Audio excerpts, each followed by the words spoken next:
Hello বন্ধুরা, আশা করছি তোমরা অনেক ভালোই আছো। এর আগের দিন আমরা পুষ্টি জনস্বাস্থ্য থেকে কিছু প্রশ্ন আলোচনা করেছিলাম। আজকে আমি আবার তোমাদের জন্য আরও কিছু গুরুত্বপূর্ণ প্রশ্ন নিয়ে এসেছি। আর সেই গুরুত্বপূর্ণ প্রশ্ন কিন্তু তোমাদের পরীক্ষায় আসার সম্ভাবনা অনেকটাই রয়েছে। এই জন্য তোমরা প্রত্যেকে আমাদের ভিডিওকে ফলো করো এবং চ্যানেলটিকে সাবস্ক্রাইব করো। তাহলে আজকের প্রথম প্রশ্ন হচ্ছে, একজন 13 থেকে 15 বছর বয়সী কিশোরীর দৈনিক প্রোটিনের চাহিদা কত? অর্থাৎ যাদের বয়স 13 থেকে 15 বছর তাদের কতটা প্রোটিনের প্রয়োজন, মানে তাদের জন্য একদিনে কতটা প্রোটিন দরকার। তাহলে অ্যান্সার হয়ে যাবে 43.3 গ্রাম, অর্থাৎ প্রায় 43 গ্রাম বলা যেতে পারে। 43 গ্রাম প্রোটিনের চাহিদা একজন 13 থেকে 15 বছর কিশোরীদের। নেক্সট প্রশ্ন হচ্ছে, স্তন্যদানকারী নারীদের কত পরিমাণ প্রোটিন প্রয়োজন করে? অর্থাৎ যেসব মায়েদের বাচ্চা রয়েছে তাদের সন্তানকে দুগ্ধ পান করানোর জন্য তাদের কতটা প্রোটিনের প্রয়োজন? তাহলে অ্যান্সার হয়ে যাবে 65 গ্রাম। নেক্সট কোশ্চেন হচ্ছে, স্তন্যদানকারী অবস্থায় কত শতাংশ অপরিহার্য ফ্যাটি অ্যাসিড সরবরাহিত হওয়া উচিত? তাহলে কত শতাংশ আমাদের ফ্যাটি অ্যাসিডের প্রয়োজন? তাহলে অ্যান্সার হয়ে যাবে 5.7%। নেক্সট প্রশ্ন হচ্ছে, গর্ভবতী মায়েদের ক্ষেত্রে কত শতাংশ অপরিহার্য ফ্যাটি অ্যাসিড সরবরাহিত হওয়া উচিত? তাহলে অ্যান্সার হয়ে যাবে আমাদের 4.5%, অর্থাৎ প্রায় 4.5%। নেক্সট হচ্ছে, পরিণত স্ত্রীলোকের ভিটামিন কে এর দৈনিক চাহিদা কত? অর্থাৎ একদিনে কতটা ভিটামিন কে এর প্রয়োজন হবে? তাহলে ভিটামিন কে এর প্রয়োজন হচ্ছে 70 থেকে 140 গ্রাম। আর এই ভিটামিন কে কিন্তু আমাদের রক্ত জমাট বাঁধতে সাহায্য করে। নেক্সট প্রশ্ন হচ্ছে, গর্ভবতী অবস্থায় দৈনিক ভিটামিন ই এর কতটা চাহিদা? তাহলে যখন একজন মহিলা গর্ভবতী থাকে তখন তার কতটা ভিটামিন ই এর প্রয়োজন হয়? তাহলে ভিটামিন ই এর প্রয়োজন হয় প্রায় 12 মিলিগ্রাম। নেক্সট প্রশ্ন হচ্ছে, গর্ভবতী স্ত্রীলোকের দৈনিক ভিটামিন সি এর প্রয়োজন কত? তাহলে গর্ভবতী স্ত্রীলোকের একদিনে ভিটামিন সি এর কতটা প্রয়োজন হয়? তাহলে অ্যান্সার হয়ে যাবে 150 মিলিগ্রাম। তাহলে একজন গর্ভবতী মহিলাদের দিনে প্রায় 150 মিলিগ্রাম ভিটামিন সি এর প্রয়োজন হয়। নেক্সট প্রশ্ন হচ্ছে, শিশুদের খাদ্যে ক্যালসিয়াম ও ফসফরাসের অনুপাত সর্বদাই কত হবে? শিশুরা যে খাবার খায় সেই খাবারে কতটা ক্যালসিয়াম এবং ফসফরাসের অনুপাত কতটা হওয়া উচিত? তাহলে অনুপাত 1:1, অর্থাৎ যদি 5 গ্রাম ক্যালসিয়ামের প্রয়োজন হয় তাহলে সেই হিসাবে 5 গ্রাম ফসফরাসেরও কিন্তু প্রয়োজন হবে।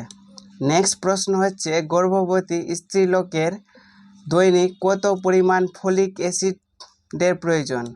তাহলে ফলিক অ্যাসিডের প্রয়োজন হচ্ছে 150 থেকে 300 গ্রাম। আর এই ফলিক অ্যাসিড কিন্তু ভ্রূণের নার্ভাস সিস্টেম অর্থাৎ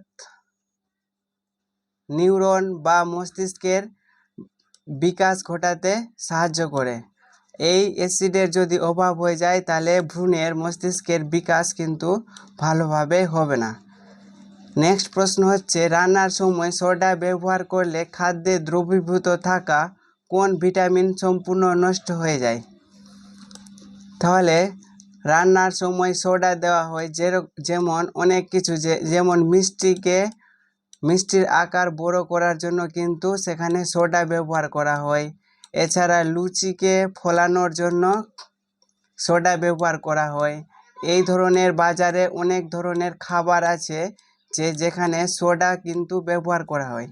আর সেই সোডা ব্যবহার করলে কিন্তু ভিটামিন বি এর যে পরিমাণ থাকে সেই পরিমাণ কিন্তু অনেকটাই কমে যায়, বলতে হলে যে ভিটামিন সম্পূর্ণ নষ্ট হয়ে যায়। এই জন্য যেসব খাবারে সোডা দেওয়া রয়েছে সেসব খাবার কিন্তু আমাদের খাওয়া উচিত নয়। যদি সেই খাবার খাওয়া যায় তাহলে আমাদের ভিটামিন কিন্তু সেই খাবারে কোনোভাবে পাওয়া যাবে না। নেক্সট হচ্ছে গর্ভবতী মায়েদের খাদ্য পরিকল্পনায় বিকালে দুধের প্রয়োজন হয় কত গ্লাস?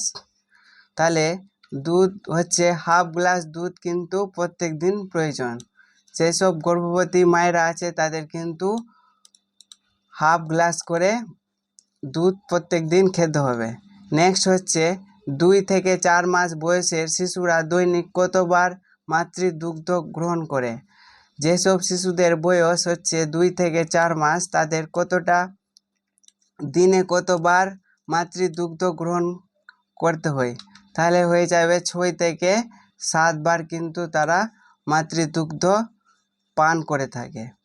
নেক্সট হচ্ছে কোন বয়সের শিশুরা রাত্রি 10টায় মায়ের দুধ গ্রহণ করে?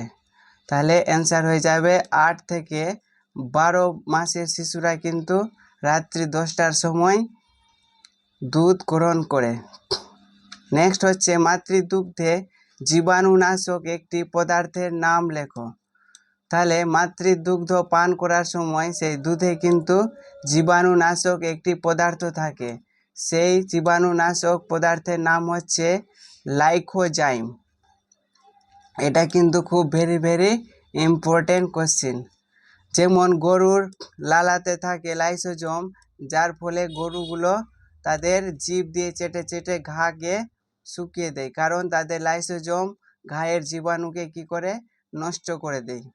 নেক্সট প্রশ্ন হচ্ছে বিদ্যালয়গামী 13 থেকে 16 বছরের বালক বালিকার খাদ্যে দুধের প্রয়োজনীয় মাত্রা কত?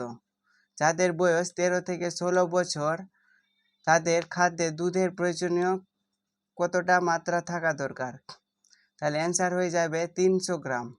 নেক্সট প্রশ্ন হচ্ছে 7 থেকে 9 বছর বয়সের শিশুর দৈহিক ভিটামিনের চাহিদা কত? তাহলে ভিটামিনের চাহিদা হচ্ছে 400 মাইক্রোগ্রাম। নেক্সট প্রশ্ন হচ্ছে প্রতি 100 মিলিমিটার মাতৃদুগ্ধ কত পরিমাণ ধাতব লবণ থাকে? 100 মিলিমিটার মাতৃদুগ্ধে লবণের পরিমাণ হচ্ছে 0.2 গ্রাম।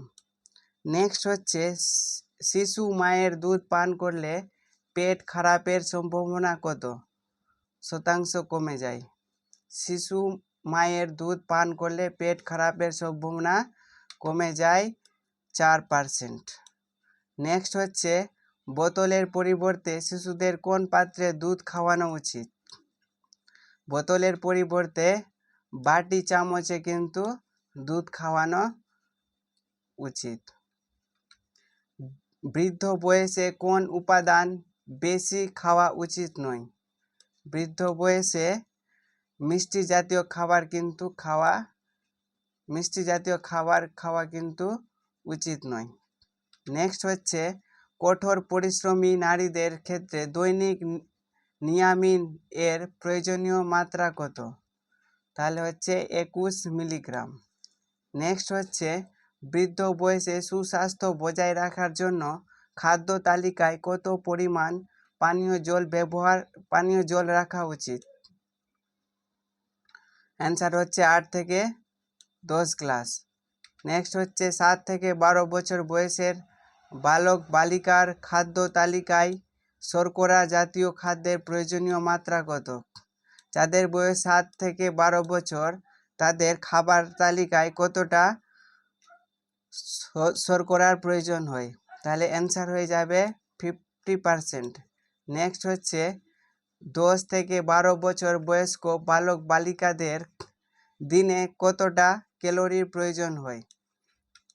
তাহলে 2260 কিলো ক্যালোরি প্রয়োজন হয়। নেক্সট হচ্ছে 1 থেকে 3 বছর শিশুর প্রাত্যহিক খাদ্য তালিকার মূল ও কন্দের কত পরিমাণ প্রয়োজন? তাহলে অ্যান্সার হয়ে যাবে 50 গ্রাম। নেক্সট হচ্ছে 4 থেকে 6 বছর বয়সের শিশুদের দৈনিক খনিজ লবণের মধ্যে ফসফরাসের প্রয়োজনীয় মাত্রা কত? তাহলে ফসফরাসের প্রয়োজনীয় মাত্রা হচ্ছে 0.8 গ্রাম। নেক্সট প্রশ্ন হচ্ছে একটি মূল খাদ্য তালিকায় মিলেটের প্রয়োজনীয় মাত্রা কত? তাহলে মিলেটের প্রয়োজনীয় মাত্রা হচ্ছে 200 গ্রাম। নেক্সট প্রশ্ন হচ্ছে মেয়েরা দিনের অধিকাংশ সময় কোথায় কাটিয়ে থাকেন? তাহলে অ্যান্সার হয়ে যাবে রন্ধন কক্ষে। রন্ধন কক্ষ বলতে বোঝানো হচ্ছে রান্নাঘরে। নেক্সট প্রশ্ন হচ্ছে রন্ধন কক্ষের দেওয়ালের তল কেমন হওয়া উচিত? মানে আমাদের যে রান্নাঘর থাকছে সেই রান্নাঘরের দেওয়াল মসৃণ হওয়া উচিত। নেক্সট হচ্ছে রন্ধন কক্ষের আয়তন কিসের ওপর নির্ভর করে? কতজন ব্যক্তির রান্না হবে তার ওপর নির্ভর করে। আজকে আমরা প্রায় 30টার মতন প্রশ্ন আলোচনা করলাম, আর এই 30টা প্রশ্ন কিন্তু খুব ভেরি ইম্পর্টেন্ট। আইসিডিএস পরীক্ষার জন্য এগুলো প্রশ্ন কিন্তু অবশ্যই পড়ে যেতে হবে, যে এই প্রশ্ন কোনোভাবেই বাদ দেওয়া যাবে না, কারণ এই প্রশ্নগুলো কিন্তু আইসিডিএস রিলেটেড প্রশ্ন। এই জন্য তোমাদের বলছি যে এগুলো প্রশ্ন কিন্তু ভালোভাবে পড়ে নিতে হবে। আর আমাদের ভিডিও যদি ভালো লেগে থাকে তাহলে আমাদের চ্যানেলকে অবশ্যই সাবস্ক্রাইব করো এবং লাইক করো।